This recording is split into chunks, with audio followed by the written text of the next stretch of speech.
Welcome to Extrinsic Coaching. મિત્રો, શું તમે ક્યારે વિચાર્યું છે કે તમારા ઘરમાં જે એક્સટેન્શન બોર્ડ છે એ કેવી રીતે કામ કરે છે?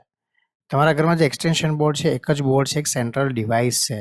જેથી તમે ટીવી, મોબાઈલ ચાર્જર, લેપટોપ બધું જ જોડી શકો છો. બસ, તો આ તો છે સ્ટાર ટોપોલોજી, કે જેમાં એક બધા નોડ જે છે એક સિંગલ સેન્ટ્રલ ડિવાઇસ સાથે કનેક્ટેડ છે.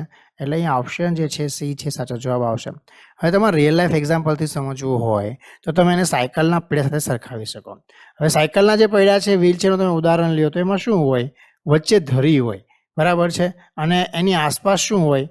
સ્પોક્સ હોય. તમે સાયકલનું પૈડું તો જોયું હશે. હા, વચમાં એક ધરી હોય અને આસપાસ જે છે બધા આવી રીતે સ્પોક્સ હોય, મતલબ તેને તમે તાર કહો છો, બરાબર છે. આ બધા અલગ અલગ છે, પણ છેલ્લે ક્યાં જોડાયેલા છે? જે વચમાં ધરી છે એક, એની સાથે જોડાયેલા છે, બરાબર છે. હવે આમાં એકાદી ધરી તમારી તૂટી ગઈ તો પણ તમારું સાયકલ તો ચાલ્યા જ કરશે ને. એટલે એવી જ રીતે સ્ટાર ટોપોલોજીમાં એવું હોય કે બધા જેટલા પણ તમારા કોમ્પ્યુટર છે ઓફિસમાં, બધા એક સ્વિચ એટલે હબ સાથે જોડાયેલા હોય. એમાં અલગ અલગ પોર્ટ હોય ને એમાંથી જે છે બધાને તમે કનેક્શન આપેલું હોય. હવે એકાદો વાયર ખરાબ થઈ ગયો કે એકાદું કોમ્પ્યુટર ખરાબ થઈ ગયું તો પણ બાકીના કોમ્પ્યુટર ચાલુ રહેશે. પણ જો હબ ખરાબ થઈ ગયો તો, સ્વિચ ખરાબ થઈ ગઈ તો પૂરું, તો પછી બધું જે છે એ બંધ થઈ જશે. હબ બગડી ગયું મતલબ આખું નેટવર્ક ઠપ થઈ જાય, બરાબર છે. તો આને કહેવાય સ્ટાર ટોપોલોજી. બસમાં શું હોય છે?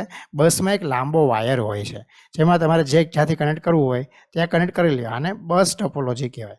રિંગ એટલે તમે એવું ધારી લ્યો કે આ એક ગોળ સર્કલ છે, એકબીજાના હાથ પકડીને બધા ઊભા રહી જાઓ એટલે રિંગ ટોપોલોજી બની જાય.